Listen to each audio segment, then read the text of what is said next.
វិជាឡ័យមួយនៅតាកែវគោលបន្ទប់ឲ្យតែម៉ោង6ជាងគឺចាក់សោទាំងអស់សិស្សចេញម៉ោង5គ្រូចេញម៉ោង6ម៉ោង7សាលានឹងគឺស្ងាត់ឈឹងតែរយប់រ៉ាជាអ្នកសម្អាតហើយគាត់តែងដើរកាត់បន្ទប់ 5B គាត់ថាមានបណ្ណាគេនៅក្នុងបន្ទប់នឹងនៅឡើយព្រោះគាត់ឮសំឡេងមនុស្សសំឡេងសិស្សអានសភៅតែស្ងាត់បានថ្ងៃដំបូងគាត់គិតថាសម័យទេតែថ្ងៃទី4គាត់អត់ចិត្តគាត់ក៏ផ្ទៀងទៅជាស្ដាប់សំឡេងគឺច្បាស់ក្មេងស្រីម្នាក់សូត្រមកឃ្លាតែតែអ្វីដែលចម្លែកនោះគឺគាត់ស្ដាប់មកម្នាក់ស្រីនឹងអត់ចេះដកដង្ហើមទេគឺអានមករូយកមករ៉ាក៏ចាក់សោបើកទ្វារមើលតែអត់មានពីណាគេនៅក្នុងបន្ទប់នឹងទេគឺស្ងាត់ក្តារខៀនវិញគឺលុបស្អាតអស់តែសុកសលេងដែលគាត់ឮមុននឹងគឺឮពីក្រោយខ្នងគាត់ហើយនៅខាងឆ្វេងដៃគាត់រ៉ាគាត់ក៏ភ័យហើយក៏ហត់ចេញពីបន្ទប់នឹងហើយចាក់សោវិញតែសំឡេងក្មេងស្រីនឹងគឺខ្លាំងទៅ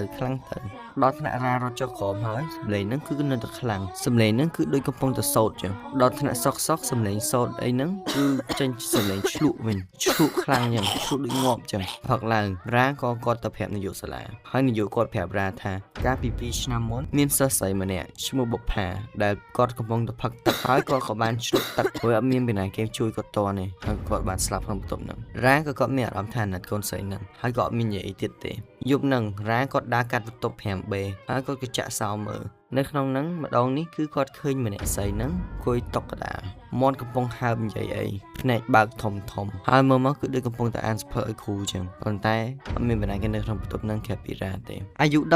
ទៅ20ហើយកំពុងមានមុនគូជ្រើសរើសផលិតផលធម្មជាតិបតុមដែលបំបត្តិមុនក្នុង7ថ្ងៃបើអត់ប្លែកសងលុយវិញគឺគ្រាន់តែបិទមុខ10ទៅ15នាទី3ទៅ4ដងក្នុងមួយសប្តាហ៍គឺនឹងបាត់មុន